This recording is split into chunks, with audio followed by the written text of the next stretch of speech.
ओम नमो भगवते रुद्राय मृत्युंजयाय रुद्राय नीलकंठाय संभवे अमृतेशाय देवाय महादेवाय ते नमः।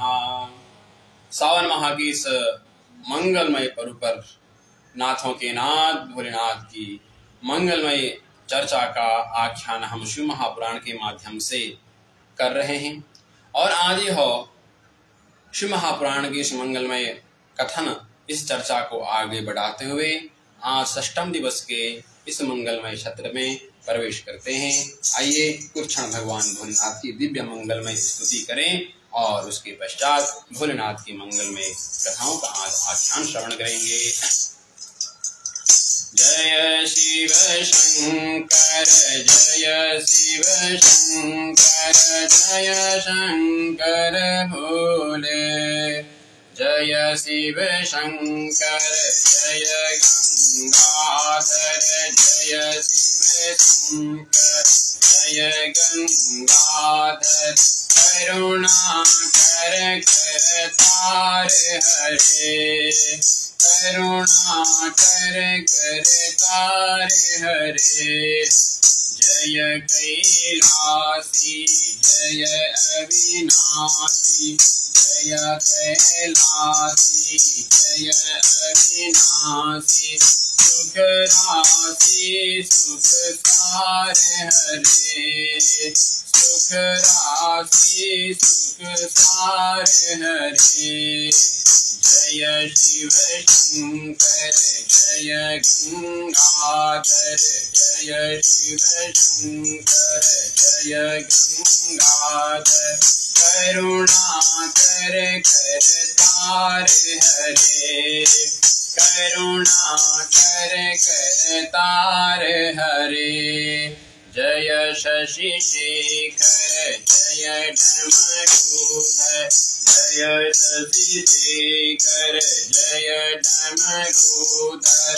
जय शशि शेखर जय डमरूधर।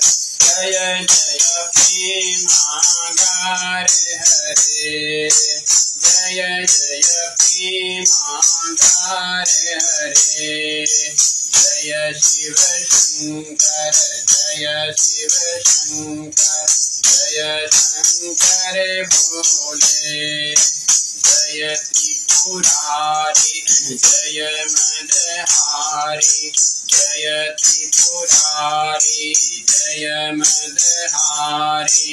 अमित अनंत अपार हरे, अमित अनंत अपार हरे। जय शिव शंकर जय गंगाधर। करुणा कर तार हरे। जय त्रिपुरारी जय मदहारी जय त्रिपुरारी जय मदहारी। अमित अनंत अपार हरे, अमित अनंत अपार हरे। जय शिव शंकर जय गंगाधर जय शिव शंकर जय गंगाधर।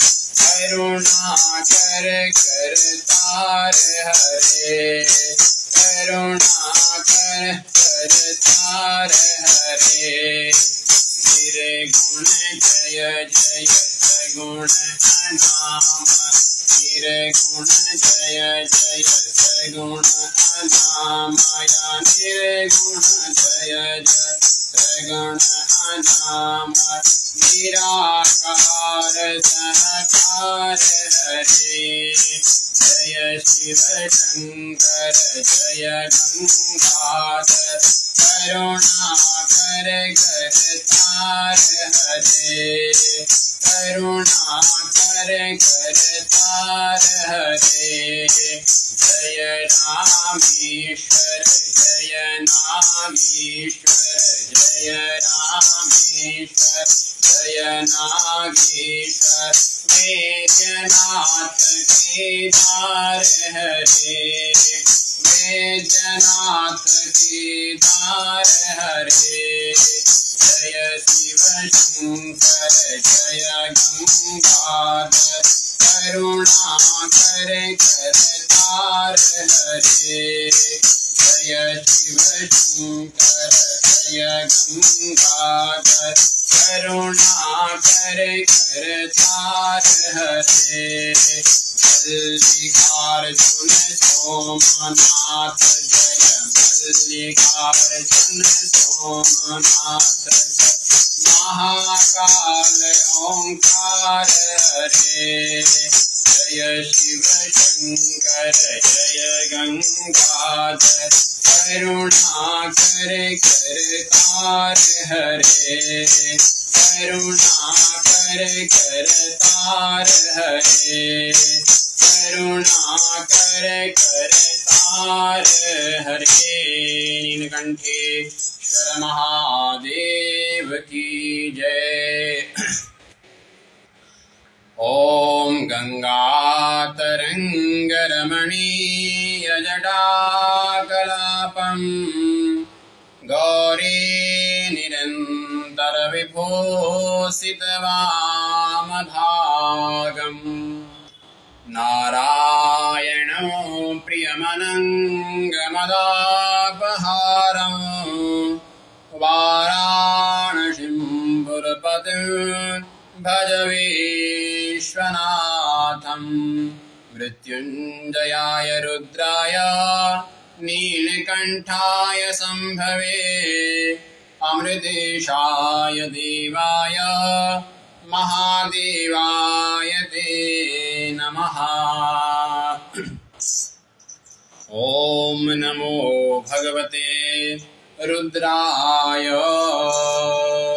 सर्गादिपञ्चकृत्यस्य लक्षणं ब्रूहिणो प्रभो मत्कृत्य बोधने गुह्या कृपया प्रभवीमिवाम्। सृष्टिस्थिति संहारा स्थिरो भावात्मनुग्रहा पंचैव मे जगत्कृत्य नित्यसिद्ध्यमदाज्युतो।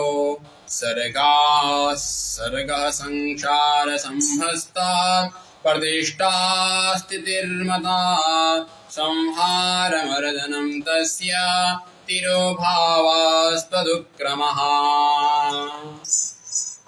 भगवान भोलेनाथ की मंगलमय कथा में प्रवेश करते हुए कल के सत्र में हमने यह श्रवण किया था किस प्रकार से भगवान ब्रह्मा और विष्णु जी के मध्य में स्वयं देवों के देव महादेव स्तंभ के रूप में प्रकट हुए और भगवान ने दोनों को दिव्य मंगलमय आश्वासन देते हुए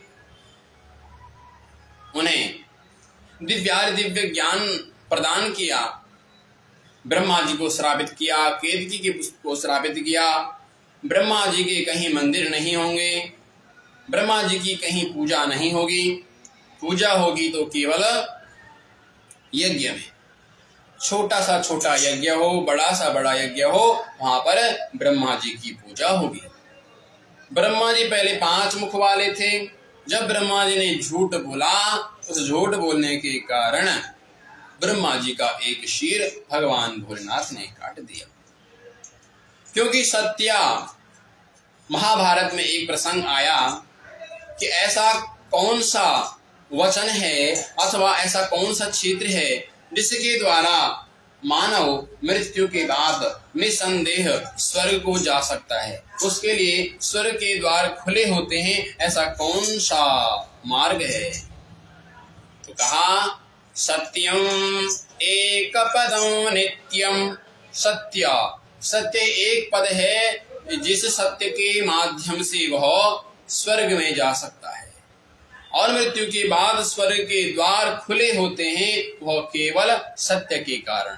सत्यम एक पदम नित्यम, इसलिए सत्य जितना हो सके अपने जीवन में सत्य का आधार, सत्य के अनुसार चलना चाहिए।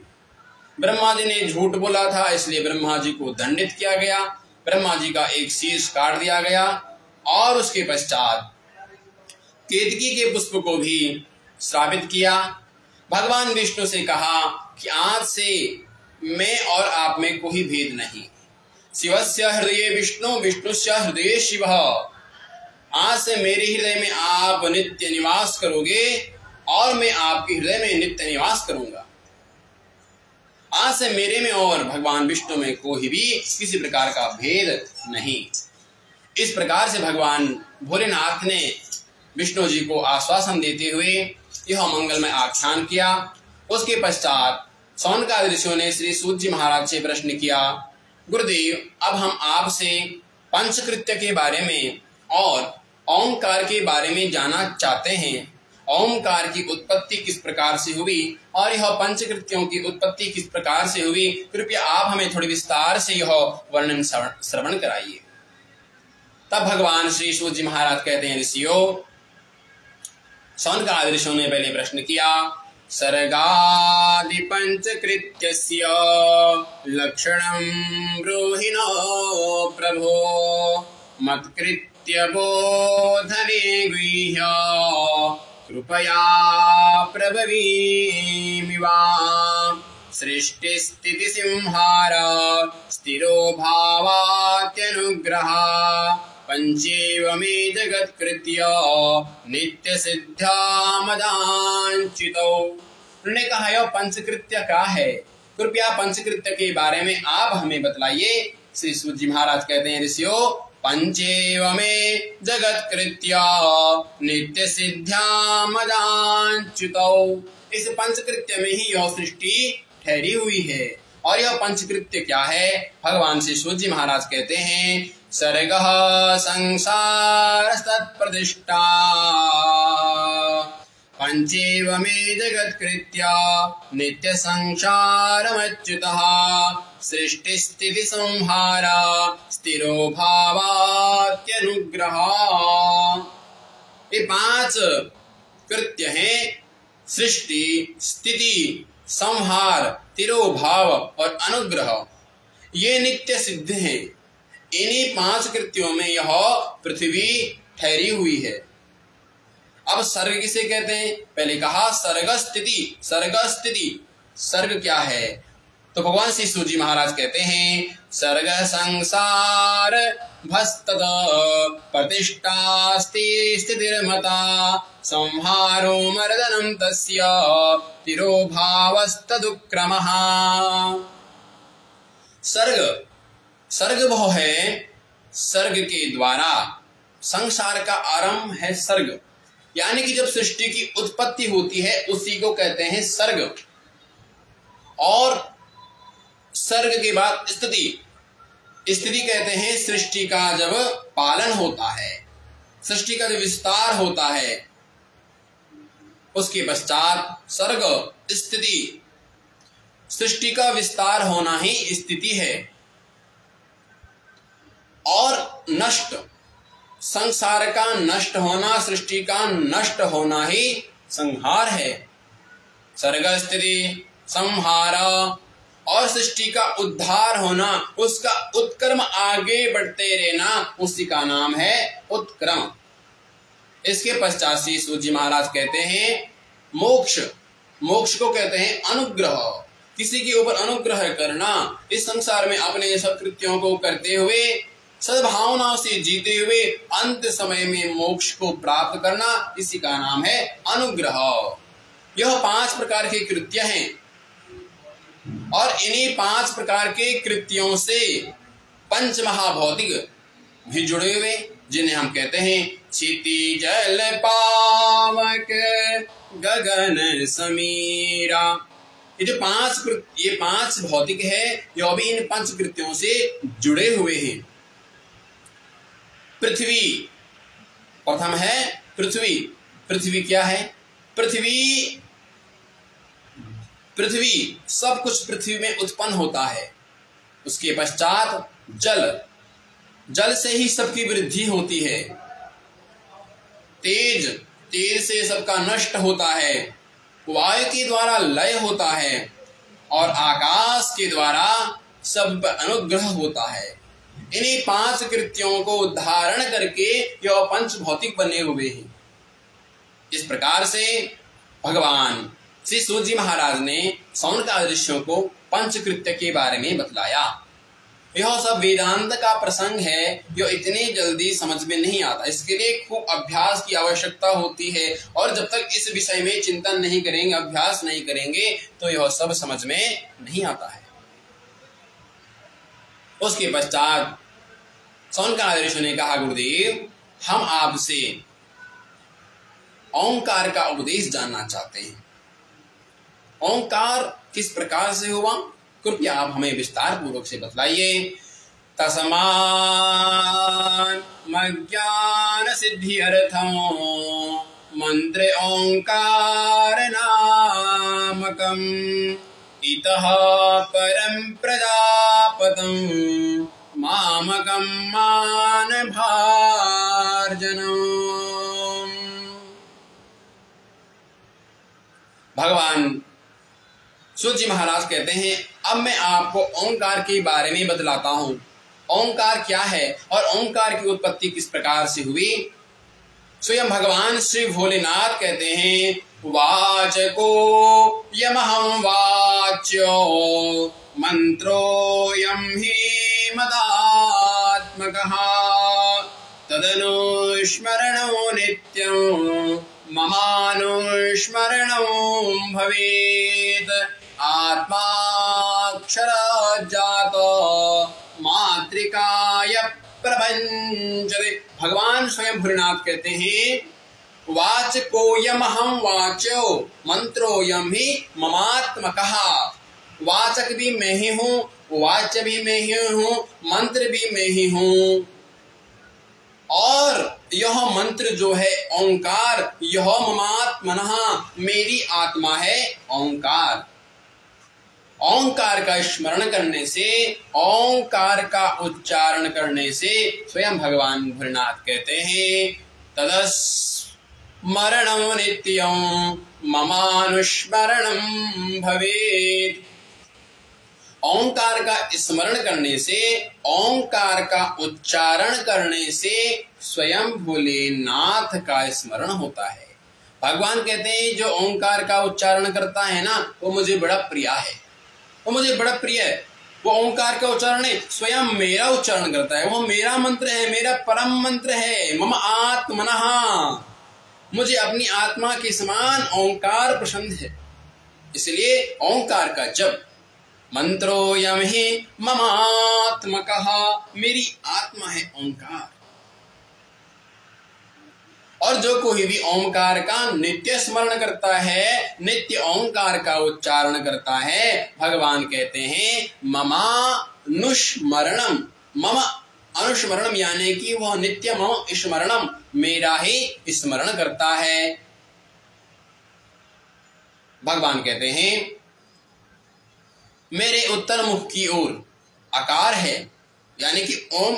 ओम जो है, इस ओम के अर्थ को समझाते हुए स्वयं श्री सूत जी महाराज कहते हैं, जो उत्तर की ओर मुख है, ओम, ओम में 5 शब्द, ओ, उ, म और वह बिंदु यानी कि चंद्र बिंदु, और जो उसके बाद नाद उत्पन्न होता है ओम।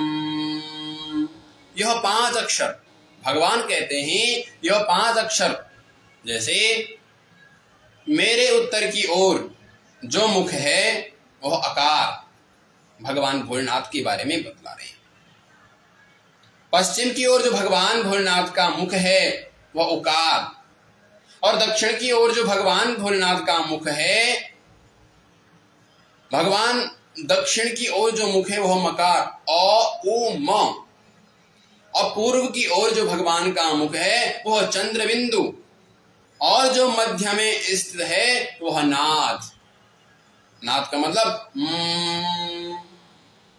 इस प्रकार से ये 5 निर्मित एक होकर के ओंकार बनता है। अ उ म चंद्र बिंदु और अनुस्वार, ये 5 अक्षरों को मिलाकर के बनता है ओंकार। उ ओम, तो भगवान कहते हैं स्वयं ओम में ही हूं, वाचको यमहं वाच्यो मंत्रोऽयं हि ममात्मकः। इसलिए ओंकार मैं ही हूं और इसी ओंकार से शिव पंचाक्षरी मंत्र भी निकला।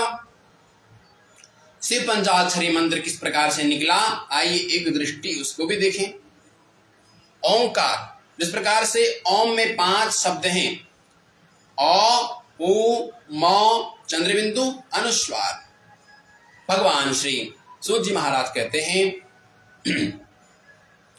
जो ऊ है उससे ही प्रणव उत्पन्न हुआ, अर्थात आकार। जो ओम का आकार है उस आकार से हुआ नकार, यानी कि नमः शिवाय पंचाक्षरी मंत्र है, इसका प्रथम शब्द है न। तो आकार अ से हुआ नकार, अ से शिव पंचाक्षरी मंत्र का नकार शब्द निकला। उसके पश्चात अ उ, जो उ शब्द है उस शब्द से शिव पंचाक्षरी मंत्र का मकार निकला, अ उ म। और जो ओंकार का मकार शब्द है उस मकार शब्द से शिव पंचाक्षरी मंत्र का सिकार निकला, शी शब्द निकला। और जो ओम का चंद्र बिंदु है उस चंद्र बिंदु के द्वारा शिव पंचाक्षरी मंत्र के वकार शब्द की उत्पत्ति हुई। इसके पश्चात जो नाद अंत में निकलता है उस नाद के द्वारा शिव पंचाक्षरी के यकार शब्द की प्राप्ति हुई। इस प्रकार से ओम, अ, उ, म, चंद्रबिंदु, अनुस्वार, ये ओंकार के 5 अक्षर हैं। इन्हीं 5 अक्षरों से नमः शिवाय यह पंचाक्षरी मंत्र निकला। तो ओम से ही पंचाक्षरी शिव मंत्र की उत्पत्ति हुई।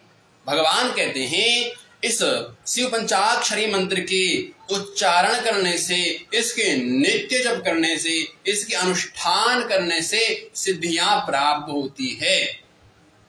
जीवन में कुछ करो ना करो, भगवान भोलेनाथ को प्रसन्न करना है तो शिव पंचाक्षरी मंत्र का जाप करना ही चाहिए।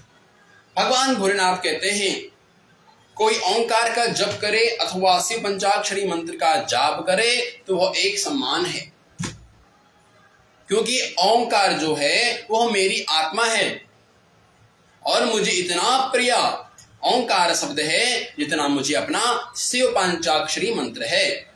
इसलिए ओंकार शब्द का अर्थ ही होता है अ ई उ आ, उकार शब्द अ उ म, चंद्रबिंदु, अनुस्वार।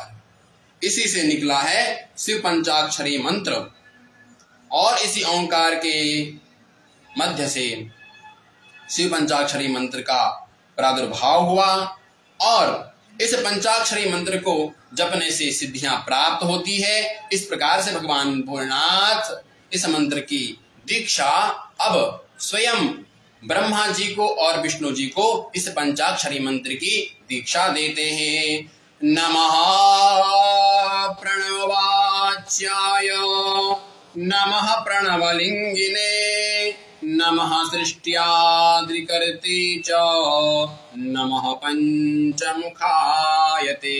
जब भगवान भोलेनाथ ने शिव पंचाक्षरी मंत्र का उपदेश स्वयं ब्रह्मा जी को और विष्णु जी को दिया, जब इन दोनों को भगवान भोलेनाथ ने पंचाक्षरी मंत्र का उपदेश दिया, उसके पश्चात ब्रह्मा जी और विष्णु जी बड़े प्रसन्न भये और उन्होंने भगवान भोलेनाथ की स्तुति करते हुए कहा नमः प्रणववाच्याय नमः प्रणवलिंगिने नमः सृष्ट्याद्रिकर्ते च नमः पंचमुखायते।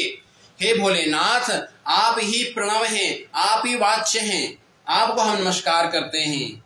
आप ही प्रणवलिंग वाले हैं, आपको हम नमस्कार करते हैं। आप ही सृष्ट्यादि करते, सृष्ट्याद्रि कर्ते, सृष्टि की उत्पत्ति करने वाले, सृष्टि का पालन करने वाले और सृष्टि का संहार करने वाले आप ही हैं प्रभु।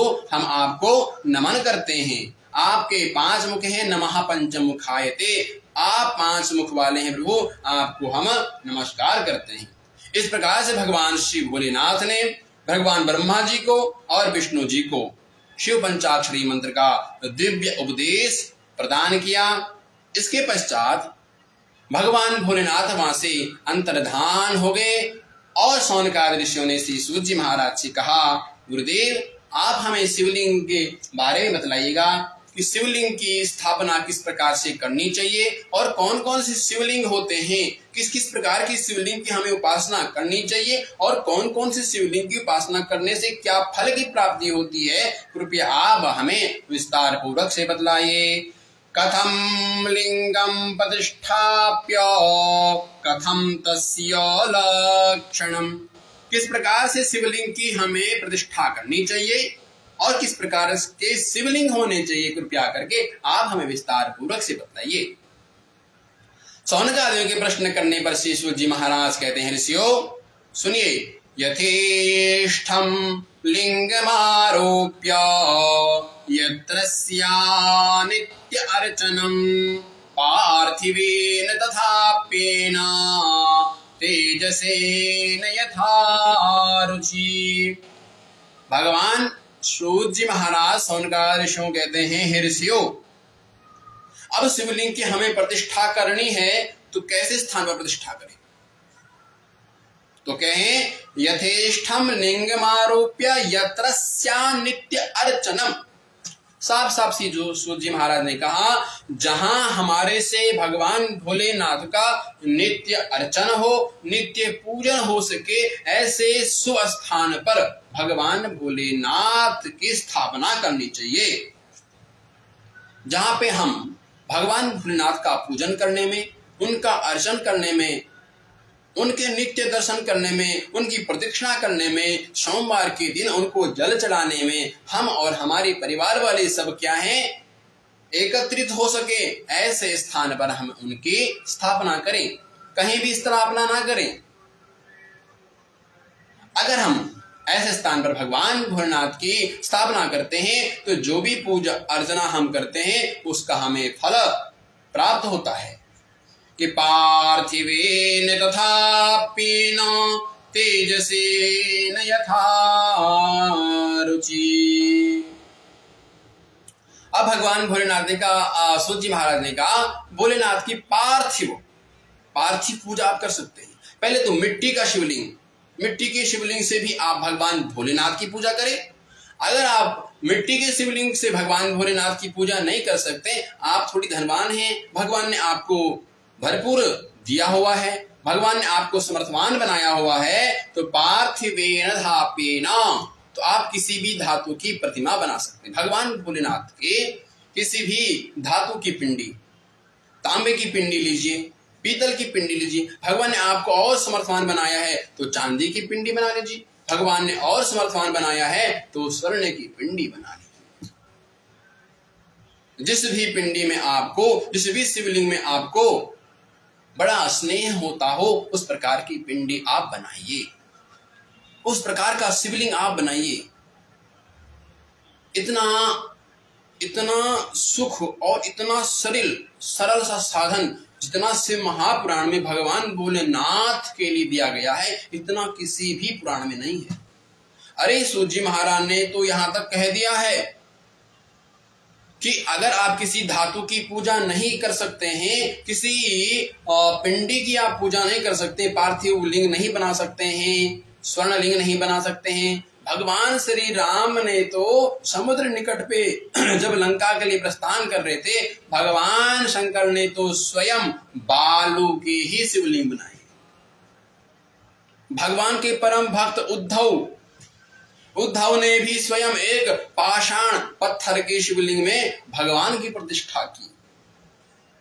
ये तो हमारे भाव हैं, भाव का भूखा हूं मैं, भाव ही एक सार है, भाव से मुझको भजो भव से बेड़ा पार है। ये तो हमारे भाव जहां उत्पन्न हो जाते हैं, जहां हमारी श्रद्धा उत्पन्न हो जाती है, जहां हमारा विश्वास उत्पन्न हो जाता है, वहीं हमें परमात्मा दिखने लग जाता है।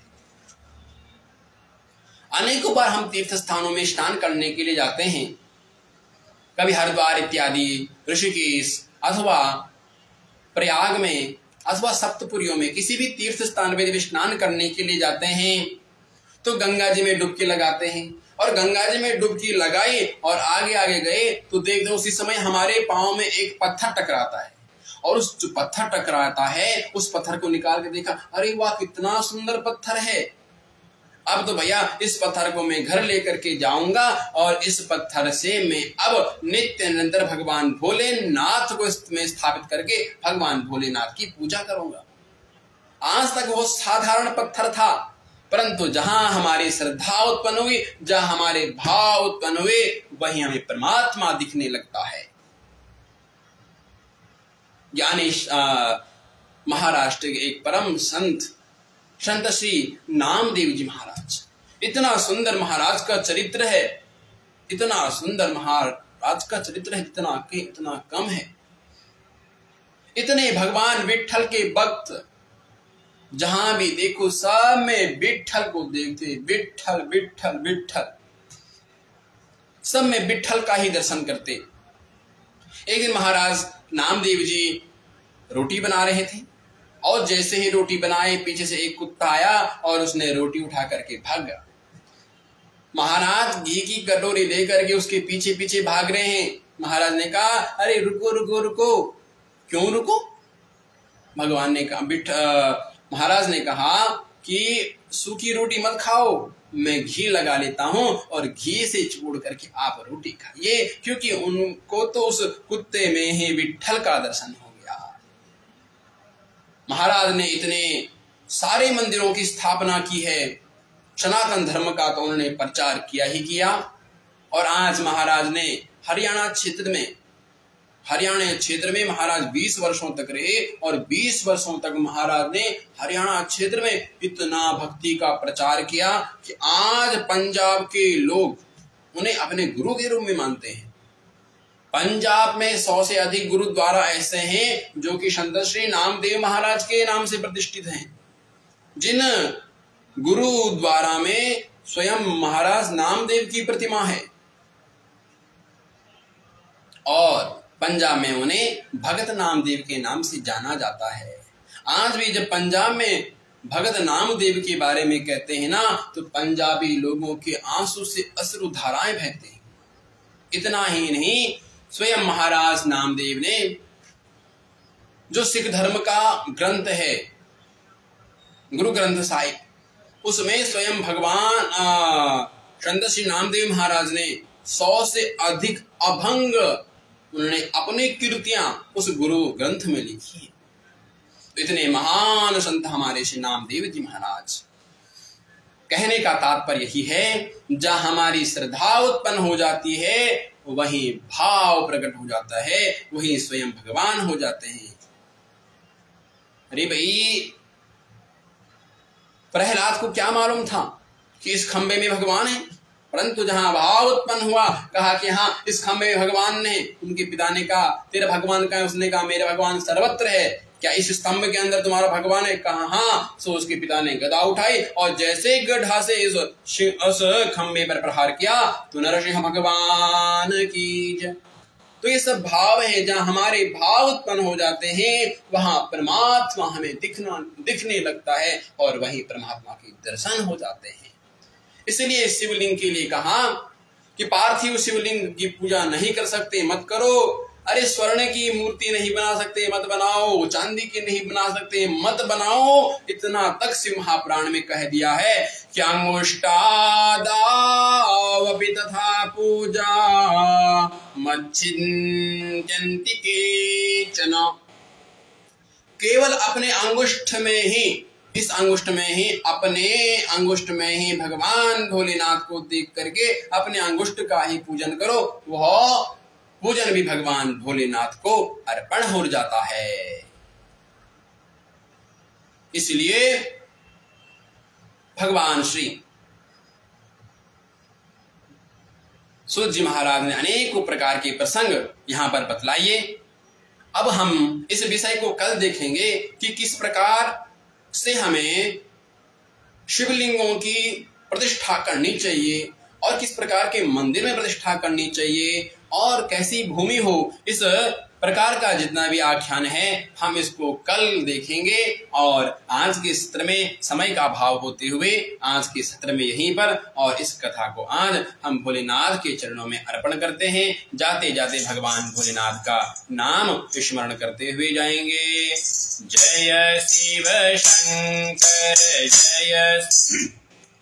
जय शिव शंकर जय गंगाधर करुणा कर तार हरे। जय शिव शंकर जय गंगाधर करुणा कर तार हरे। जय कैलासी जय अविनाशी जय कैलासी जय अविनाशी सुख राशि सुख सार हरे। सुख राशि सुख सार हरे। जय शिव शंकर जय गंगाधर जय शिव शंकर जय गंगाधर करुणा कर तार हरे। करुणा कर तार हरे। करुणा कर तार हरे।